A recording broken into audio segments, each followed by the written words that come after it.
Well, it's great to have Valencia member Jay Krehbiel here to talk about the auction business. Some of you are familiar with auctions. You've been at them, you've placed bids, you may have even won a few items. But others of you are not as familiar with auctions. Maybe you only know about them because you heard about it in the news. Like there was a famous painting sold at a high price, like a Van Gogh for $450 million, which was a record a few years ago. Jay bought Hindman, the auction house, in 2017, but he was connected to it decades earlier. His father, Fred, was an original board member at Hindman. And today, Hindman has about 140 auctions a year in the fine arts and luxury goods categories. So it's great to have Jay here, as I mentioned. And Jay, take it away. Thanks, Stitch. Good good evening. Good evening. It's good to see everyone. Thank you, everyone, for turning out. Thanks, David, for the invitation. I really appreciate it, and thanks to Julie, who made this technological wonder come together. So we have some people online as well. So I can't really step away from the podium, but hello to those online, and thanks everyone here for coming. So if I've done this right. So tonight, a couple things. Very little about me.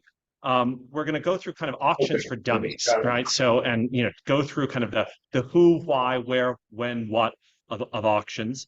Answer the question, why buy an auction house? What madness got into your mind about that? A little state of the art and auction market as we see it, and then end with what I call sleepers and scoundrels, which are the highs and the lows of the auction universe. So, a little about me. So I grew up in Hinsdale and went away to boarding school and to college, came back to go to Northwestern, haven't left since. My wife, Sylvia, sends her regards, but she's happily in Portugal visiting with her mother. And we have 3 kids and we live in the city. So, I started my career as a consultant, and when you're a consultant, you want to put everything into some type of framework to sum things up. And so as I thought about my qualifications to give a talk at Unwencia, I realized, compared to the president of Lake Forest Hospital and Amy, who runs this massive endowment, there are not many qualifications that I have. But I thought about it and I realized I do have, I believe, a record at Unwencia. It's not any that you'll find on the athletic board, but I was the longest summer member. I managed to have 3 summer memberships because you pay none of the fees. You get to use it in the summer months when you want to use the club, for those of us who live in the city. And it's all upside, but I was told at some point that this could not continue forever. So real membership. You've heard of imposter syndrome. I actually suffer from it quite acutely. And apologies for those of you who can't read. I didn't realize the text would be so small. There is a professor who publishes a lot whose name is Jay Krehbiel. And I get these news alerts all the time. So that like Jay Krehbiel has said this, Jay Krehbiel has said that. And so I do suffer a bit from imposter syndrome, but I'm really happy to be here tonight. So going to cover off on auctions for dummies. So who gets to buy at auction? I'm gonna start back and give a little bit of history about the auction business. So auctions have gone on since ancient times. There were auctions in Rome. There were auctions in ancient Greece. The auction business that we think of today really started in the 18th century. So there was an auction house which sold books that was called Burke and Lee. And it started its first auctions in the 1740s, particularly selling libraries. Now, Mr. Burke had a nephew named John Sotheby, and when John Sotheby would join the business, later it would become Berkeley and Sotheby's, and then at some point the firm name would be just shortened to Sotheby's. But that is where Sotheby's gets its start, and only selling libraries. James Christie starts his auction house in the 1760s, and it is James Christie who basically makes auctions respectable. So prior to that, aristocrats in the UK could not be seen as coming and going and buying things. Well, first of all, the only time things were being sold was when someone went bankrupt. That was unfortunate. And you didn't really want to go in if you were the Earl of such and such to go pick up the remnants of your friend, the Duke of this and that's estate. It was rather unseemly. But James Christie made it quite respectable to buy at auction. And so, and in fact, he himself placed himself sort of above the standard trade, if you will, and sort of placed himself within the milieu of the aristocratic circles in London. And so, the photo at the bottom is a cartoonist named Rawlinson from Regency period of time, showing James Christie's sale room in the day. And that's sort of when this era of exclusivity began. And then the picture on the right is a gentleman by the name of Al Taubman. The name will likely be very familiar to all of you, who bought Sotheby's in the 1980s. And Al Taubman brought in black tie evening sales. And suddenly this became a kind of a real point of glamour, right? And excitement to attend the sales. And so the reason I share that about who gets to buy at auction is that I'm asked regularly, well, who gets to buy at auction? Like, do I have to be invited? Right? Like, there's this air of exclusivity that I think the industry has encouraged in some ways, but it has made it somewhat distant to the average person. And my answer when somebody says, "How do I buy at auction?" I said, "Do you have a credit card?" Right? Can like, because basically, if you're alive and over the age of 18 and have a credit card, you are welcome to sign up for our sales, and we will do more digging about you if you start to bid. But basically, all are welcome. So what gets sold at auction? So there's the 4 Ds. Used to be the 3 Ds, and then they added downsizing at the end. The 4 Ds of auction: death, divorce, and debts, and now downsizing. In short, most people don't part with their possessions unless they're forced to, and so that's where we see things come for sale. 65% on the right hand side, it shows where we get our business. The big blue bar, 65% of our business comes from estate sales, right? So again, you'll forgive my slides because I did them myself. I wouldn't be impressed. I with no help in the marketing department because my marketing team really doesn't like most of what I do. Seeing this about estate sales, I went to the marketing team. I said, "This is it. I've got the new slogan, Hindman. It's a shame that our best clients can only die once," right? And they didn't think this is as great as I thought. But so and I can't speak to the trade overall, but our business is heavily estate weighted. And then what gets sold? Look, we sell across 53 categories of sale in 15 departments. These are our department categories. The short answer is everything gets sold at auction. Whether you want to buy a tractor or farm animals, right, or you want to buy a Picasso print, right? Everything is for sale at auction, and in different ways and at different types of auctioneers. The state of Illinois requires you, perhaps for better, perhaps for worse, to have a license to be an auctioneer. And so when I went to do my test, it's all about farm animals, right? And if each ewe has a lamb at foot, how many, and this and that, and you're like, how is this relevant to selling furniture? But so you can find basically everything for sale at auction in one way, shape, or form. So when do auctions happen? The short answer is all the time, right? So I went online. We have, as David mentioned, we have 140 auctions a year. I went online, and Christie says they have 350 a year. Sotheby's says that they have 600 a year. Phillips just said that they have a lot. But there are auctions all the time. Historically, there used to be an auction season. So for important pictures, post-war and contemporary, impressionist and modern, there was a set of May sales and a set of November sales. Those still very much exist and are the sort of anchors to the auction calendar. There is Asia Week in March and in September. American furniture tends to be sold in January around the winter show. But those lines are increasingly blurring as the internet comes to dominate everything. In fact, there was an article, you may have seen it in the Wall Street Journal just the other day, about how certain auction houses were bringing pictures to market outside of the November period of time because they wanted more eyes on the prize and they were quite confident that they could get it away. So you can buy or sell at auction any time of year. In short, I mean, again, depending on what you're looking to sell, no matter what, if you go to a larger auction house which sells multiple categories, the longest you're going to wait is likely 3 or 6 months to sell something. And if you're in the mood to buy, go online right now. There's probably an auction closing tomorrow somewhere. So why buy and sell an auction? So, there are a lot of ways to sell your property, and you'll excuse me, we started late because I was waiting for this beer to come. Um, so there are a lot of ways to sell your property. Why auction?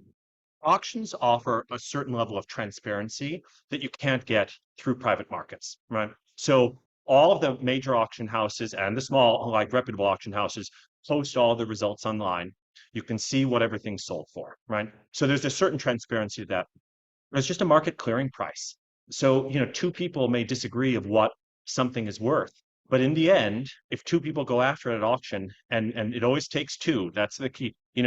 At a gallery, they said, well, it only takes one buyer. At auction, it takes two, because if you only have one at an auction, it sells at a very low price. So you always need two people in the room.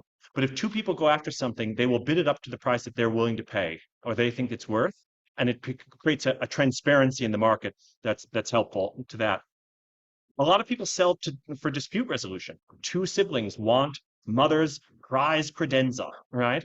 And we'll have this, and basically we'll put it up for auction. We'll announce in the sale room that beneficiaries will be bidding, which does happen. And then the two kids can go at it. And if a third party decides that they want it more, then the two kids get the money, split 50-50. But that's actually, and you will not imagine the number of kid issues that we deal with and beneficiary issues that we deal with. But this actually can be a great way to resolve that. You put it out in the public market. And then, a thing that I think is really important is just alignment. What happens, if we do well, our consigners do well, right? That is fundamental to auctions. That's not necessarily the case. And I love dealers, and dealers are our clients and they're our friends. But it's not always the case with that. Now I'll use an example to show that. So what you're seeing here is a painting by an artist named Martin Wong. So I received a call from a boarding school classmate of mine who now works at a junior boarding school called Rumsey Hall in Connecticut.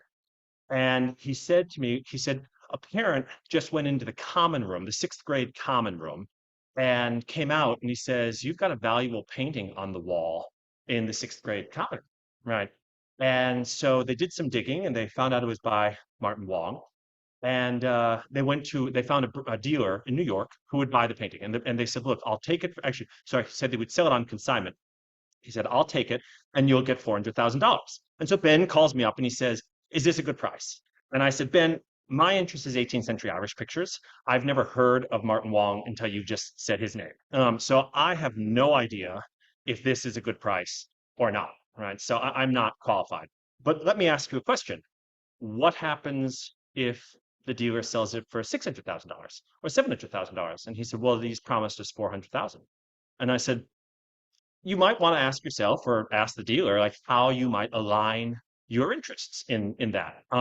And so we kept talking, and he said, well, would you have someone who could look at the painting who actually might know who Martin Wong is? And Martin's work was well known to our post-war and contemporary team. And they had conversations with Ben. I stepped aside from it because whenever you're good friends, you're always mindful of it. And so they decided to sell it at auction.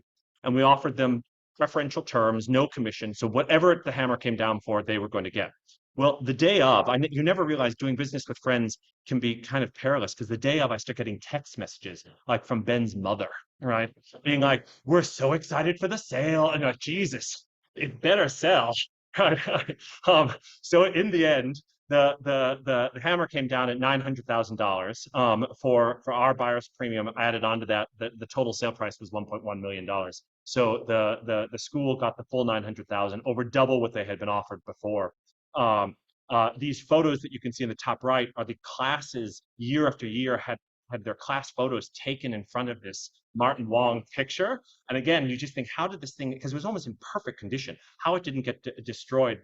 And then from the school's perspective, they were very happy because and we can say this because Art Bridges themselves announced it. Art Bridges, which is the foundation of Alice Walton, connected to, but not part of, her museum in Bentonville, bought the painting. And Art Bridges brings important works of American art to museums and locales that don't necessarily have major museums. So not a Chicago, but smaller towns across the country. And so it was great for this work, Martin Wong's work. Again, I learned quite a bit about Martin Wong along the way. You know, Martin Wong lived through sort of beatnik period of San Francisco. He was by descent, partially Asian, partially Latino. He was gay. He lived through the beatnik period in San Francisco. Was in New York during the AIDS crisis, and so this artist is being recognized increasingly as someone who really captured the zeitgeist of these places and times, and whose work has become very collectible. I was also, I will say, happy that this was the work, because when I started investigating his work, he really liked to paint the male anatomy. So be a more difficult thing to show at Audiencia on a Sunday night. So how do you buy at auction? The short answer is everybody's buying online these days, right? You know, that is the name of this game. It is a volume versus value play, right? For value, right? People want to be on the phone oftentimes.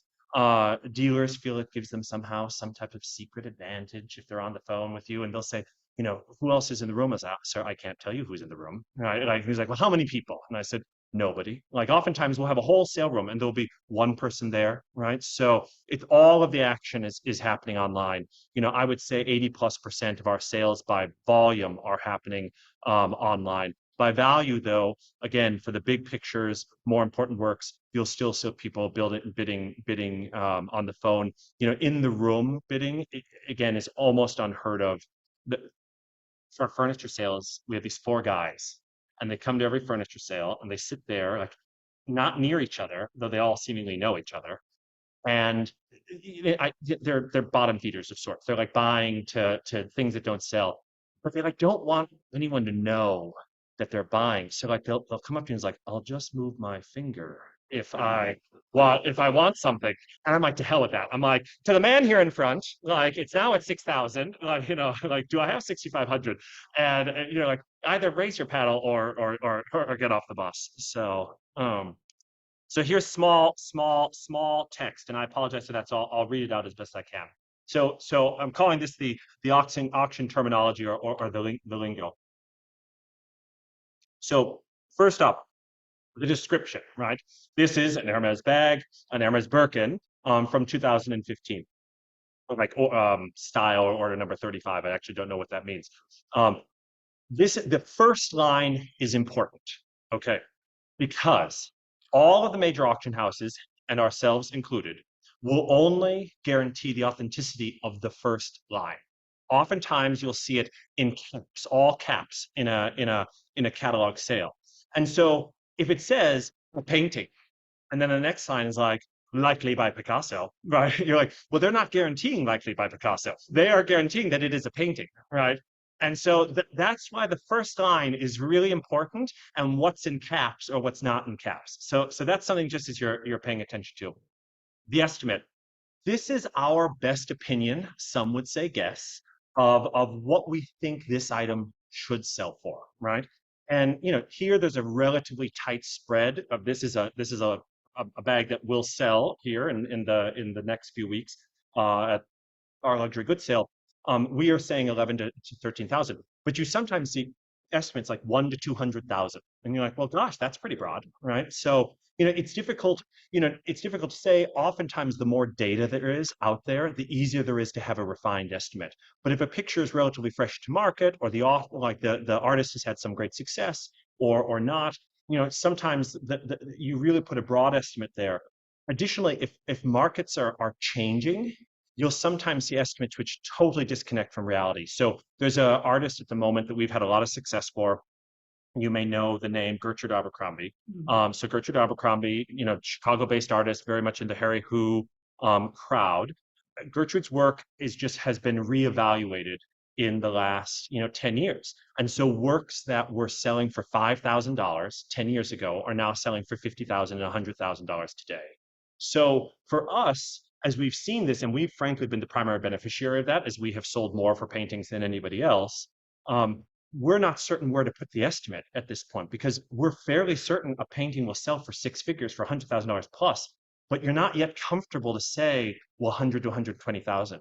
And there's also a psychology behind it about, well, if we keep the prices low, people will be drawn in. And so there's this back and forth. But if you see a Gertrude Abercrombie work at 30 to 50, if you know her market, you would expect that to be selling much closer to $100,000. And so there is a nuance to this, and oftentimes we can't get it just right. I always said, don't forget the buyer's premium, right? So if something hammers down, say in the very middle of this range at $12,000, right? We at Hindman, for the benefit and the joy of bidding with us, we are going to send you a bill for $15,120, which is our 26% on top, added on top of the hammer price. So don't forget that. We get people all the time who say, I didn't know I had to pay the buyer's premium. I buy at auctions all the time. I was like, if you buy at auctions all the time, you've been paying a buyer's premium. So, we don't hang on to that one. Lot description, provenance is in there. Provenance can change the value of a picture. A nothing picture can be owned by Elton John, and suddenly everyone is going to want to own it. I mean, famously, Mrs. Onassis, like Jackie O, her pearls were fake, right? And were sold with great fanfare and success for hundreds of thousands of dollars because she owned them, right?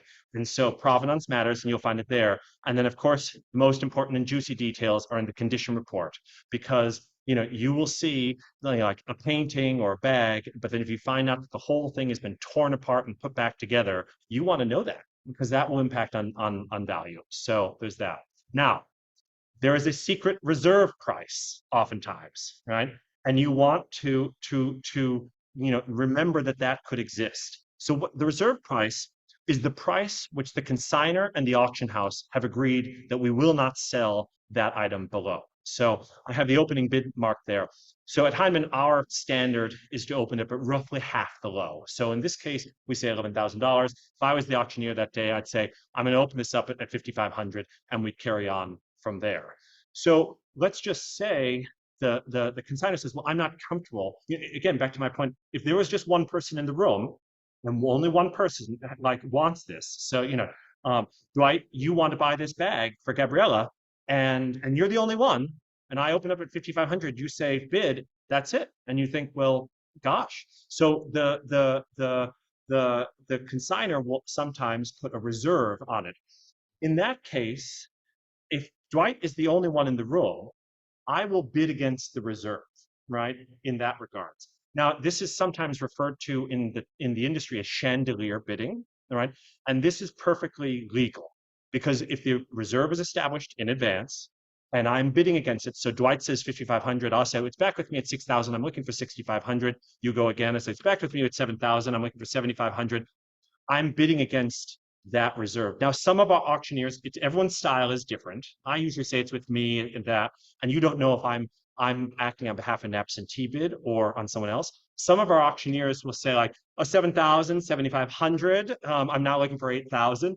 And it looks like they've pointed to someone. They haven't pointed to anyone, right? They've just pointed the chandelier, right? But that is allowed. What is not allowed and is illegal and would send you to jail is running up the bids, right? Just by hoping you could get more. So again, let's say same bag. I think the bidding is going to be soft, right? And, Dwight, you're right there. And so I say 5,500, and I'm like, oh yeah, 6,000. And if there's no reserve, I should sell it to you for 5,500, but I'm going to try to extract more money from you. That is illegal, and that will send people to jail. The number of times we are accused of that, we are accused of a lot of things. We'll talk about that in the scoundrel section more. But the number of times that we are accused of that, you can't imagine. And as I always say to people, like, it's not worth me ruining my whole business for like $500 extra on some like Hermes bag. Like, it's just, and you're never accused on the $1 million painting.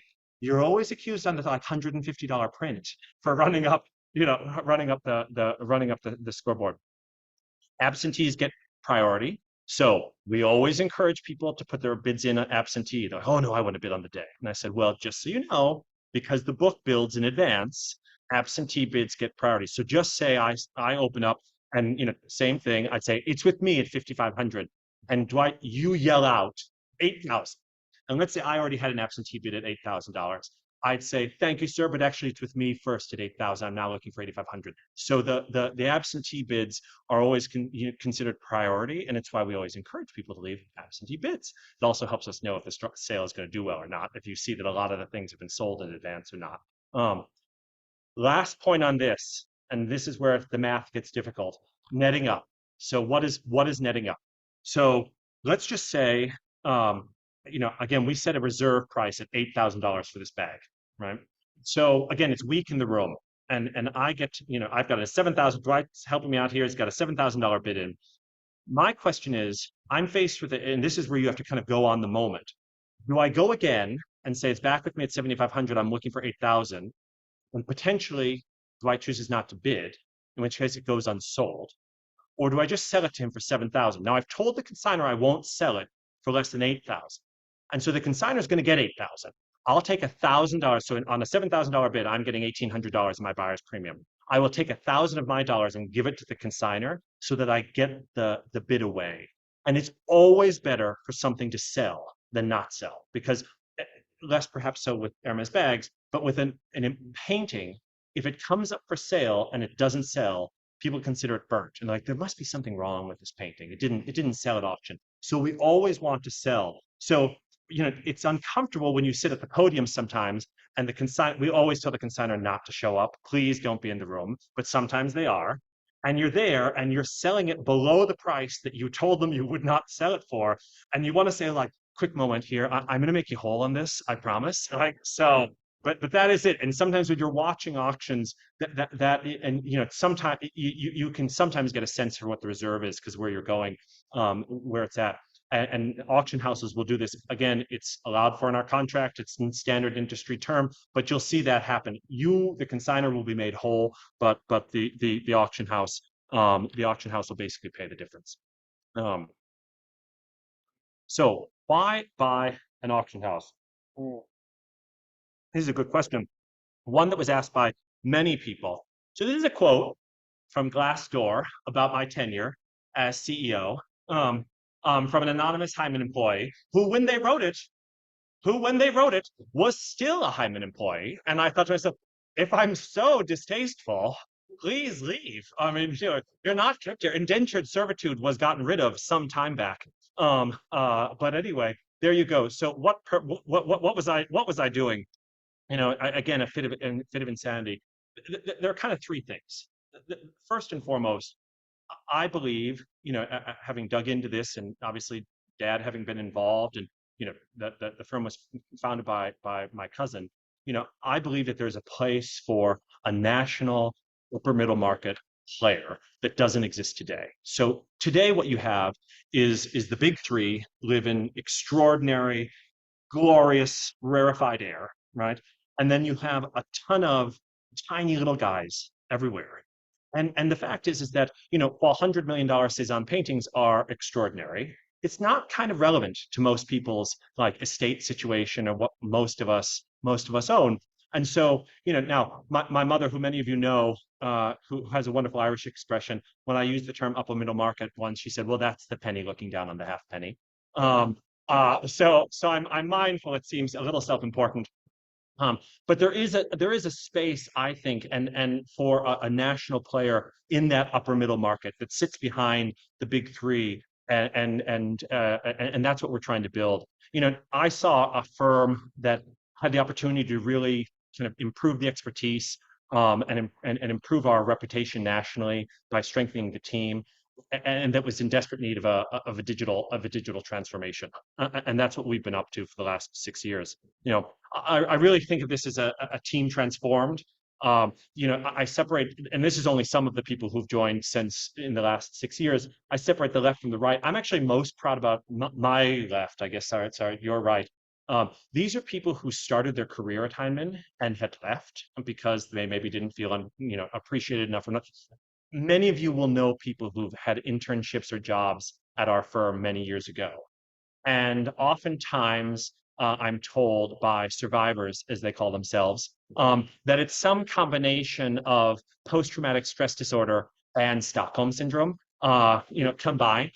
And so, I felt that, luring some of these people who had gotten, who'd started, with Hindman and getting them to return, including our now CEO, who's actually qualified for the job that she has, Ben and Monica, is a real coup. I mean, it sort of said we're charting a different course from how things were previously. And then obviously on the right hand side are people who came to the firm new, who bring an incredible breadth of experience, across different categories and different markets. Tim was at a very high end shotgun, especially shotgun retail position. Elizabeth was with the Art Loss Register before she joined.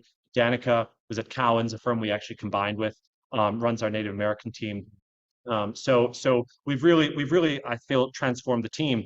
And my rallying cry on technology was onwards to the 20th century, right? And we were well into the 21st century. But this was a business that just acted in some ways like the 19th century had never ended, right? I got in there and I remember we had 5 or 6 fax machines taking all of the bids, right? And someone whose name I was going to mention, I'm not going to mention it, but who you all know, called me, and she said, "Jay, the fax machine isn't working. Like my bid is being rejected." I said, "Why am I getting this call?" Right? Like, there is a technology, and this is not like putting people on the moon. There's a technology out there that the faxes don't come to you, but instead for 1 cent, the fax turns into an email and it goes into someone's email box. So if the fax machine gets unplugged accidentally, like the whole operation doesn't shut down, right? And that's, I think, that's what we were dealing with. And so, we've rebuilt the back end system, we've rebuilt the website twice, we have a totally different bidding experience, new app, a different marketing strategy. And it feels, and I promise I'll stop talking about the firm, it feels like the market's responded to this. Like we've seen extraordinary growth in our business in the last 6 years. I'm really proud of all that our team has done. It does feel like we have good momentum going. So excited for that. I'm going to move on.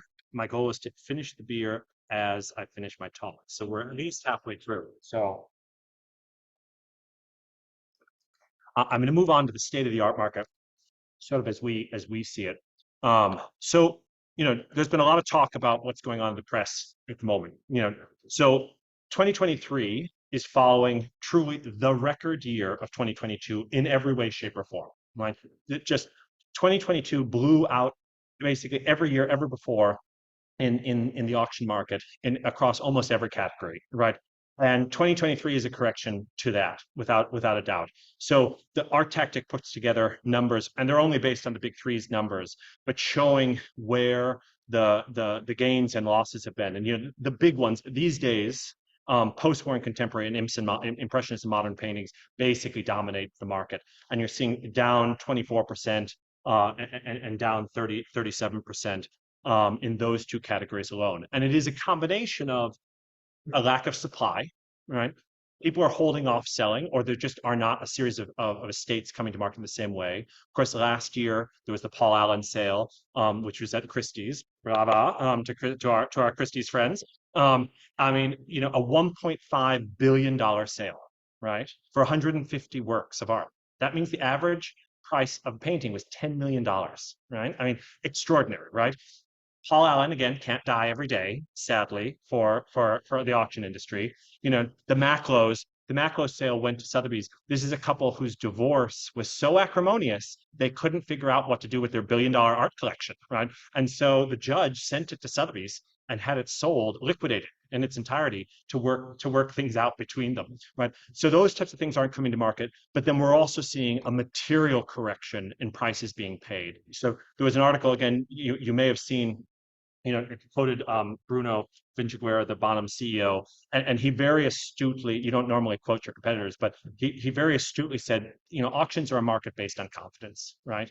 And we're seeing that, whether it's Ukraine, whether it's economic uncertainty, whether it's interest rates, people are less certain, and they're not willing to stretch to pay the prices that they were just 12 months ago.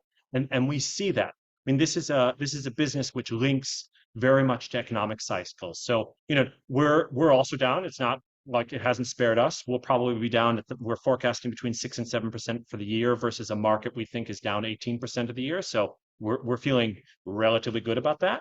But it's definitely it's a market connected to economic cycles, which are very difficult to parse out kind of exact, because confidence is a very difficult thing to parse out. But I found this data interesting. There's one market that really connected to a specific theme, which is watches and crypto. So we don't have a lot of crypto bro members at Anwencia, is my guess. But we might.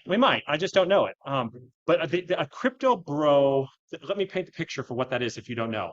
The short answer is you live in your mother's basement and you don't have a job that your mother tells anyone about because she's embarrassed because she thinks you're unemployed, or you might actually be unemployed.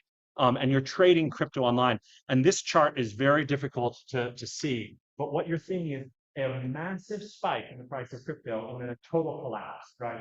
And so from peak, which happened somewhere around there, to where we are today, crypto is down 60%.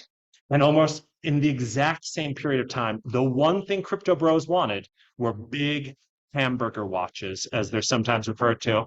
And lo and behold, you have seen a total fall off of the price of watches. And these two things, again, it's very unusual in our business that we can say like, because of A, then B. But here's one example thereof. I'm regularly asked about brown furniture, and I'm guessing that a few of you have some brown furniture and are hoping that your kids will take it, or that you might get back the money you paid for it. You won't, and they won't.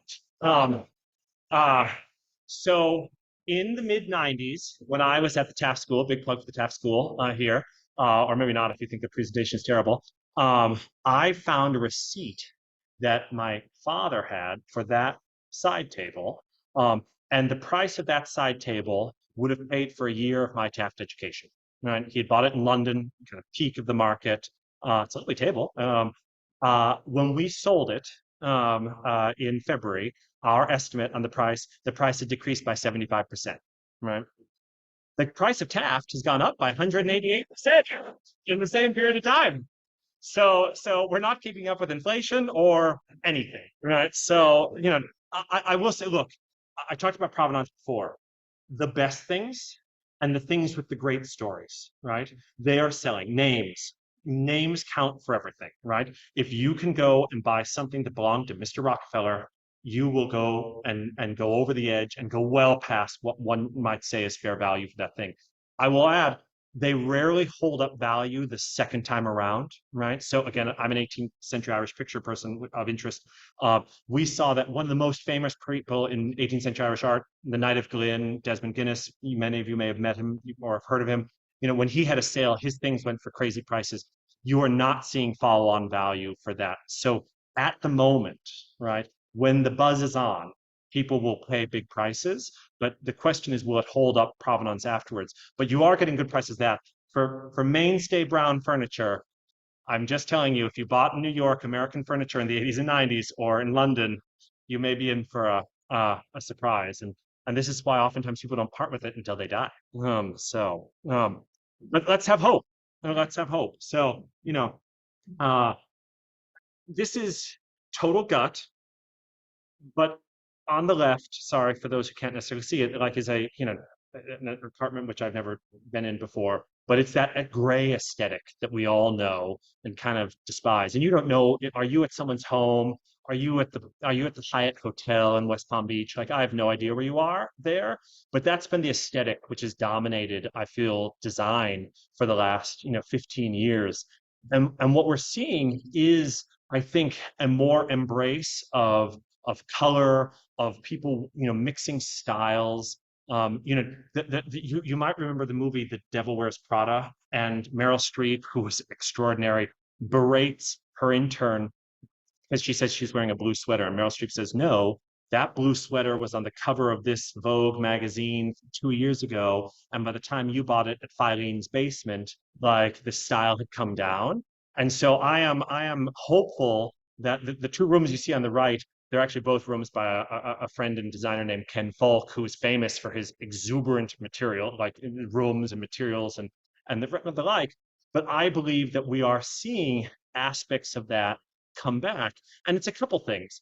One, there's an aspect of, antiques are on trend, right? It is a recycled object, right? It is handcrafted. If you're talking about an 18th or 19th century chair, it has been made by hand, right? It is a unique object. All of those things, all the snowflake millennials, like what should they have? They should have unique chairs, right? And since that chair used to cost $10,000, but now they picked it up for $250, right? There's a certain irreverence to it. Yeah, paint it blue, like cover it in leopard print fabric. Like, what does it matter? Because you only paid $250 for it. You didn't pay $10,000 like your parents might have paid for it in the 1980s. And so we do see some elements of confidence coming back. And this is a bit of hope over. I have no data to prove this, but I think if we're seeing it in the press, we might start to see it, be adapted more in a mass market. So my it was going to be called The Highs and the Lows of Auction, and I thought that's a boring title, so I went with Sleepers and Scoundrels. So it is the highs and the lows, though. So what's sleep? A sleeper is an object which sells well beyond what you thought it was going to sell for, right? In its most basic. Now, I think of them as coming into kind of two different types. There are things which are good, which two people or more just decide that they are great and they really want that object, right? And that's what's on slide one, the first slide. All of these objects, Joan Mistel-Pastel, a Fritz Scholder painting. Fritz Scholder, he's a quarter Native American. As museums and institutions, collectors have started to collect more of not white men, Native American artists have gotten perhaps their due attention. Fritz Scholder's works have increased in value. There's a great map of Chicago. There's a set of Korean armor. Korean material is quite rare relative to Japanese and to Chinese items. All of these objects we knew were good, but they ended up selling for far more than we had expected, right? And that's always exciting. The real crazy things are when you have no idea what you have, right? And the price goes wild. And this cuts two ways. Sometimes you're frankly a little embarrassed by it. You're like, how did we not pick this up, right? In the end, the consignor, instead of getting $4,000 to $6,000 for this She by She painting, which we attributed to, and somebody clearly has the belief that they can go beyond attribution, like and is quite confident that it is by She, they paid $612,000 for it. So the consignor is likely getting a $500,000 check instead of a $5,000 check.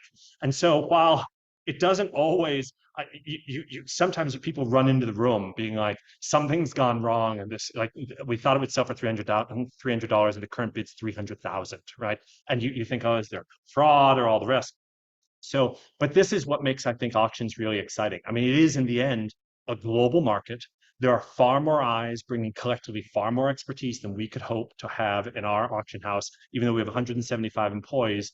And so sometimes they see things, and we said that these plates were likely a Republic period. The buyer told us and knew something about those types of plates that were of earlier manufacture, and obviously they sold for $444,000 as opposed to $2,000 to $4,000, right?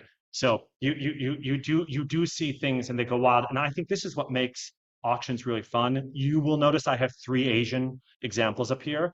It happens in Asian material more often than not, just because we have an Asian team of 4 people, right? They all happen to be of Chinese descent, and that is where their specialty lies. Asia is a large place. China is a large place, right? It's just difficult to have all the knowledge that you would wish you could have in house. But the market will oftentimes deliver it. So on to scoundrels. This is the downside of so The man on the right is a real person, Payne Chestnut. Payne Chestnut sued us. He lives in Indiana, in case you come across him. So Payne Chestnut and his ilk are out there, and we deal with him all the time. So Payne Chestnut accused us of coming down and doing a quick hammer. So what a quick hammer is just say, Bob, I want you and I, we're friends. I want you to have this at $1,000. So I said, I'm going to open up the bidding at $1,000, and you raise your pedal as I sold for $1,000 before I let anyone else in, right? This again does happen. We don't do it, but it does happen. And he decided that we had done this for this print that he wanted 10 years ago, right? And the print sold for $150, right? So he sues us. And as I'm on the phone with my attorney at Catton, who charges us $1,000 an hour, and we're going through this, I'm like, geez, what should we do? And then he calls Mr. Chestnut's attorney, who tells our attorney that he's not charging Payne Chestnut because he lost money to him in some like dodgy sounding arrangement. So basically, he has a free lawyer, and I'm paying $1,000 an hour. Like, we actually had to settle with this man for $10,000, right? And this is a commentary about all that's wrong with American capitalism, but also it's moments like that that you're just like, Jesus, really? This is the stuff that you're dealing with. So as part of our settlement agreement, he was banned from ever bidding again. Which can happen to you. This was my summer 3 years ago. A woman which somehow got my number and wouldn't stop calling. So this is a relatively well-known story in art circles. Jean-Michel Basquiat, the very famous painter, was on a subway with a friend. He came to a stop, jumped up, got off, left a portfolio by his chair. Whether this actually happened or not is unclear. Let's just assume it didn't, right? And this group has been trying to sell these works for forever and a day, right? And so she somehow gets my number. I'm in Ireland. She keeps calling and calling, and it's like late in the night. And Sylvia at some point said to me, "She's like, just stop taking these calls. Like, just stop accepting." She's like, "Oh no, we've got DNA proof. His DNA is on these things. We've got a thumbprint that the FBI has verified is his, and all the rest." And then so she's like, "I'm just very happy if you sell them as like attributed to or circle of Basquiat." And I was like, "No, thank you. There is no such thing as circle of Basquiat." And we're going to go back to auction school briefly. Sorry that this is small, but there are a whole series of things that we write, back to the description, or that we write about a different work of art, right? And there is such a thing called circle of, and there is attributed to, right? But these are almost always related to artists from such a long time ago that there's no documentary evidence. So go online if you're interested, and you look up Damien Hirst, factory signing. The man runs basically a factory. The works are created all by assistants, right? And he sits there and he's signing as they come through. It's all like a conveyor belt. One, the next one, right? Titian was no different. Titian had a big team. There were a lot of people working there, right? And Titian would do the face, which was difficult. Hands for old masters are very challenging. He'd do certain bits. Those curtains in the background and the hat, like the assistant was doing that. And you know what? The assistants sometimes took their own portraits and did their own commissions and did their own works. And so that's why this terminology exists, because was it actually Titian? Was it his assistant? You're not certain, because, by the way, Titian lived in the 1600s and we don't have documentary evidence about it. Jean-Michel Basquiat lived, all of 50 years ago, right? He actually died in the 80s, so less than 50 years ago. His circle is known. There is no circle of Picasso. There is no circle of Basquiat, right? Like, that is something to be avoided. This drives me crazy. This is online right now, right? On Live Auctioneers, which is an auction aggregator, high-end certified fine art. I'd love to see the certifications. Now, I'm not a post-war specialist. I'm not an Imson Mod specialist. I know I look like one, but I'm not. But I can look at every one of those pictures. That is not a real Georgia O'Keeffe, top left picture. That is not a Pablo Picasso. That is not a Rene Magritte, right? And they're all being sold right now online. And they have these estimates, clearly. Like, if you see the Magritte, 19 to 28,000, right? But the current being someone $500, right? For that work of art. This is out there, right? Like this is out there, and there's no stopping it. And they're not even saying attributed to. Like they're categorically saying these things are by these artists, and they'll give you a certificate to that regards. Not all diamonds are created equal. So yellow, blue, pink, red diamonds. I did not know any of those existed before I got into the auction industry. And so I went on to Gem Society and looked up the prices. Prices of colored stones are wildly different. Yellow, 3 to 5 is what Gem Society says. Blue is obviously much rarer. The rarest of all is the red diamond, right? And it can be, over $1 million per carat, right? That's how rare they are. And so, as you can imagine, when we received a letter offering us a 4-carat red diamond, we were quite interested in what this might have to say. Now, it outlines, in fact, it references a Christie's Geneva sale where it sold for 1.6 million per carat, and he said that would make his red diamond worth 6.6 million if he did his math right. And in fact, he drew a picture of it on the second page. And the reason he drew a picture of it as opposed to including a photograph is because he didn't have access to it at the moment because he's currently in jail. And he needs some help with bond. But if we can just go get the diamond, the red diamond, he's going to sell it, and we're going to do well by this. We're going to do well by this. And I'm going to quote from his letter at the end. He said, "I know I'm in a jail cell, but it don't mean your business can't make big money off me. Send an appraiser for the auction. I'm hidden, ain't most expensive treasures, and I'm innocent." Oh.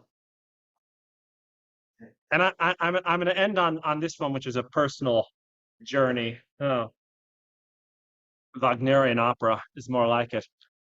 So I took over the reins as CEO of Hindman, and within the first 10 days, I get a call from, you can go online and find out the name of the dealer, but I'm not going to mention it, from one of the country's most respected American painting dealers. And he left a voicemail. I was in Cincinnati at the time where we have a big office. And he said, "Would you call me?" And, hubris is a powerful force. I think he's calling me to congratulate me for becoming the CEO. When we spoke, he actually said he wanted his $600,000 back for the 2 George Alt paintings that he had purchased, which he believed to be fake. The hubris evaporated pretty quickly. So to back up, George Alt, first half of the 20th century American painter, precisionist school. This work, though it is fake, is very representative of his work. We sold in 2015 an exceptional work by Alts that came out of a St. Louis collection, which had spent a considerable amount of time at the St. Louis Art Museum. And it's the real deal. It sold exceptionally well. This is quite standard. Something sells well, and then you think, gosh, that painting by Gertrude Abercrombie that I thought was worth $3,000, which was that I bought for $3,000, it just sold for $100,000. Some people aren't comfortable having a $100,000 painting on their wall, right? Or they need the $100,000. They want $100,000. They want to put their kids through college. And so we get a call from a gentleman who says, "I have a work very similar to what you sold." It's a standard call that we would receive. So we start the process of digging into it. There's a whole provenance. It's connected, and my aunt gave it to me. My aunt worked at this art school. And when you Google it, you find this name. You find that she was at the art school. George Alt was there at the same time. Like the provenance starts to build. So we had the good and the great of American paintings look at this picture. On the day, we had 15 bidders going after it, including the gallery that bought it, which that gallerist is considered the seminal expert on the works of George Alt. I won't throw specific names under the bus, but we had, let's just say, the institutions here in town came and looked at it and all blessed this picture. And it sold exceptionally well at just over $300,000. So the gallerist, I said to him, I said, I fed back after I did my own diligence. I said, "Allow me to feed these facts back to you. You were totally confident in this picture before. The museums were confident in this picture. Like, you can't just say it's fake, I want my money back. It just doesn't work that way. We offer a guarantee, but it is not, it's a year-long guarantee. This is now longer than that. And frankly, you can't just say I've changed my mind. Like, there's more to it than that. So it turns out that our friend, Don Henkel, the forger, does as most criminals do, and they tend to get greedy, right? And so he didn't spend as much time when he was working on his next, George Ault painting. He also copied a work by Ralston Crawford, and he makes a small version of this picture, which gets offered to said gallery. And suddenly the gallery sees it and realizes it's not right. And he thinks someone is out there copying Alt's work, right? And then in his mind, all works by Alt that have been sold at auction must be fake, therefore, in the last number of years. And I said, and he tells me this story, and I said, okay, well, have you talked to law enforcement? He said, under no circumstances. I'm like, well, you need to call someone, right? This is no. I want to keep law enforcement out of it. In this industry, there's a desire to do everything under the rug, let no one be embarrassed by mistakes that are made. I find that kind of crazy, but we'll come back to that more. And I said, well, you'll need more than that. I need you to do a forensic analysis on the painting, and let's talk more. And in the end, the analysis came back, and while there was no single totally impossible fact, the key indicator that the painting was not correct was that the white pigment used had only been developed in the last 6 months of Alt's life. And you all know artists, they are kind of particular creatures. They do not change pigments, right? Like, you have your pigments, you stick with them forever and ever and ever. And moreover, this painting is dated to the 20s. So it would have meant that he had changed the way he works and then predated a painting, which does happen, right? But again, the series of facts started to line up against this painting. So we come to an agreement with the gallery, and we get him his money back. And I, of course, tell him, though, I'm calling the FBI, right? And so he's like, well, if you have to. I was like, it's for the combined works, it was $1 million, right? So I was like, I'm calling the FBI, right? So I call the FBI, who we've had a long working relationship with. And, they're very kind. They come in, we lay this all out for them. And the special agent, a really good guy, who says, Jay, whenever we've asked for help, Hindman has always been willing to help, and we'll look into this for you for that matter. But just know it's not going to go anywhere. 3 months later, when I caught up with him, he said it was the biggest case that the art crimes team was working on in the country, right? And it culminated with, I'm imagining helicopters and SWAT teams and people dropping from ropes. I don't know actually how they got there, but knocking down the front door of this Don Henkel, who made this and several other works, which he sold with us and other auction houses. He also forged a lot of sports memorabilia, which thankfully he didn't sell with us, but he was turning that out of his house in Western Michigan. And the trial is set to begin sometime this year. So this was my welcome to the auction industry. My opening moment, and then COVID started about 5 weeks later. So it was a really good start, and it's gotten better from there. So thank you. Appreciate everybody's time.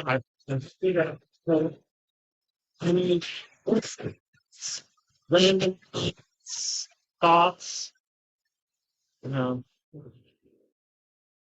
people online have left. I don't know what that says. They're literally not there anymore. So Mayor, I spoke too long. Do I? So can you give a 20-second ad on why you were dumping? Yeah. So the fact is that, I mean, the challenge of low end property, right? In the end, if I have an armoire for $500, and there are in this town seemingly an inexhaustible supply of 19th century French armoires, right? Some people have about 10 of them in their house, right? That requires at least 4 of my guys to move it. Now I'm going to sell it for $500, right? So even if I charge my buyer's premium, right? And again, it was so much easier that BP was 25% because the math is easier to sort out. Now 26%. But let's just say, I'm going to earn $125 on the buyer side, and maybe 100 on the seller side. Like, it's just not worth the time. Like it's just not. And our team is notwithstanding, things said in our company survey, are relatively well paid, right? And it takes up a lot of specialist time, and in the end, the economics are just not, they're just not there. So yeah. So you're going from everything. Every state does have some of that. If there is a if there's a bigger estate, I mean, we sold things from my parents' collection in February.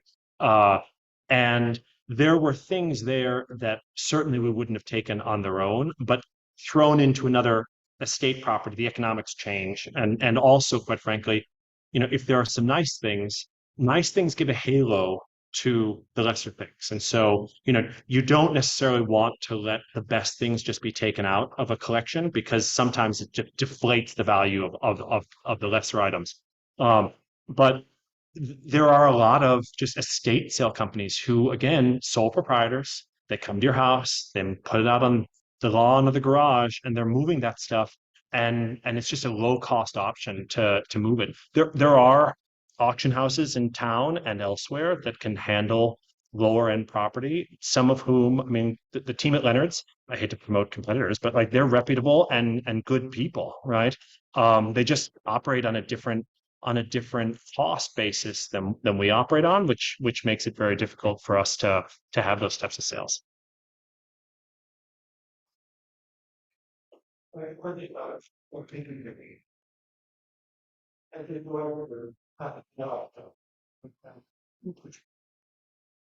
Probably pretty year. And only had a year, on, there, Mhm. probably. So we don't sell cars. Um, so we don't sell so car auctions are something else. So car auction, we're so boring. The car auctions are an event, right? There are sparklers and wild looking people with really great hair, and like they are these, and they're held in amazing places like Palm Springs and Amelia Island and all the rest, not in a warehouse in the west of Chicago. And so they are a different breed of character.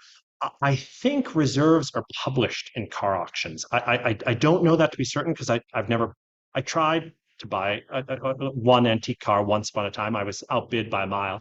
But I think reserves might be published. And so, but I don't know because we don't sell cars. So, um, no, not at all. Thank you.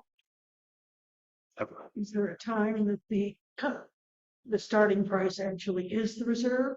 Sometimes, and we are so oftentimes this is not uncommon.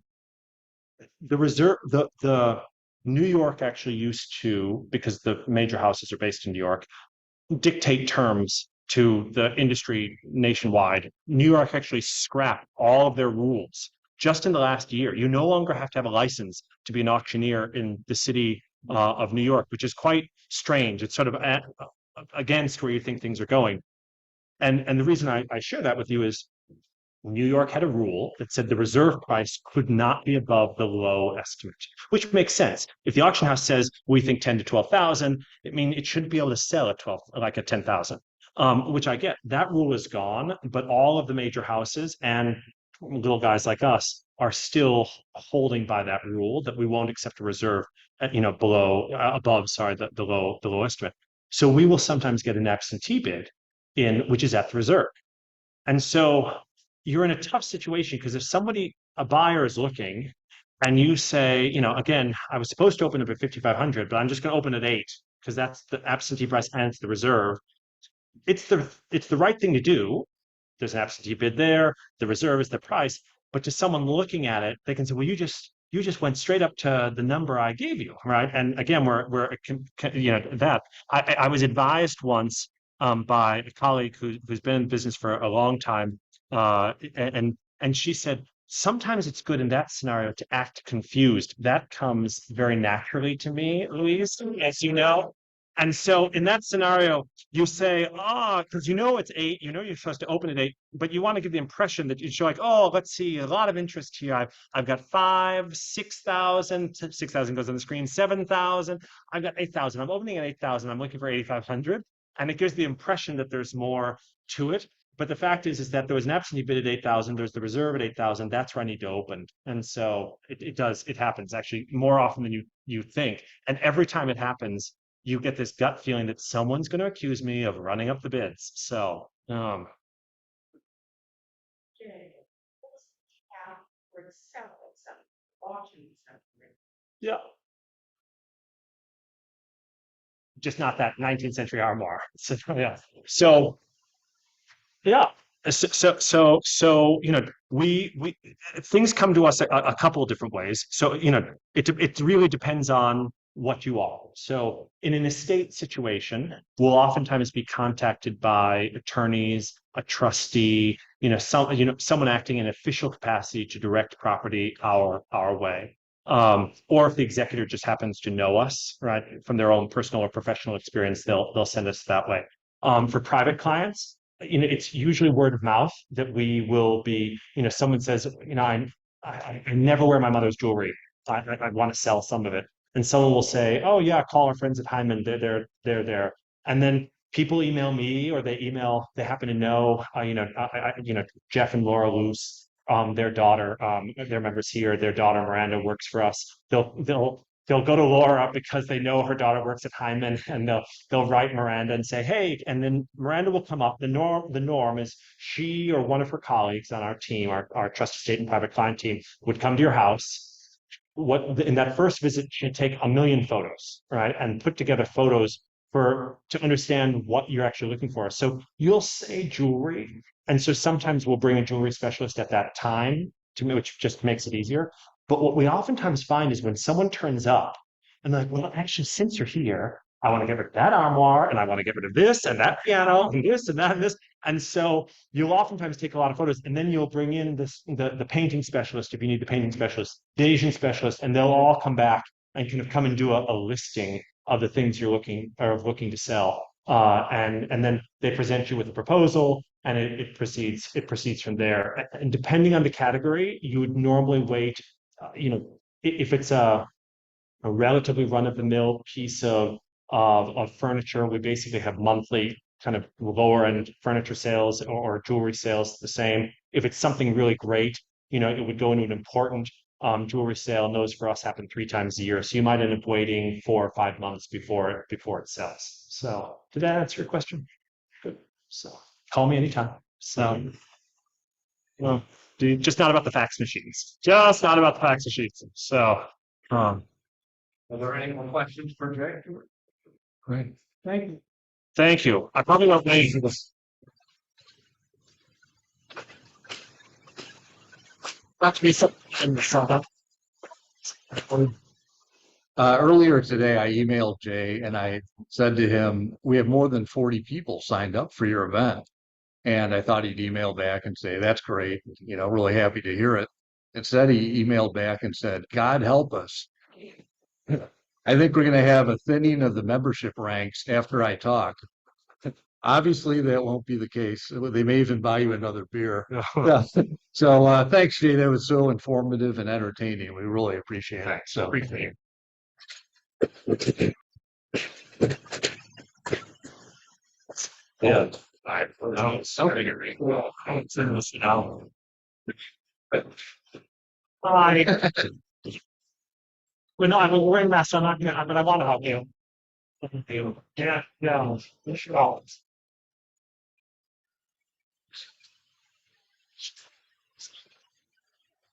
Florence. No, she's retired.